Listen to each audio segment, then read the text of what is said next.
మంచి ట్రీట్మెంట్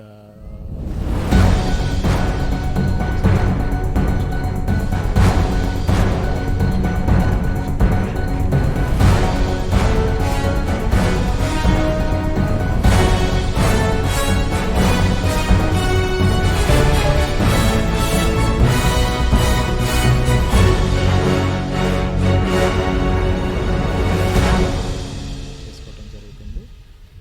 ఆశ్రమంలో కూడా చాలా మంచి యాక్టివిటీస్ వాళ్ళు టేకప్ చేస్తున్నారు to relieve stress and to anxiety, ఇట్లాంటి వాటి మీద మెయిన్గా దృష్టి పెట్టి.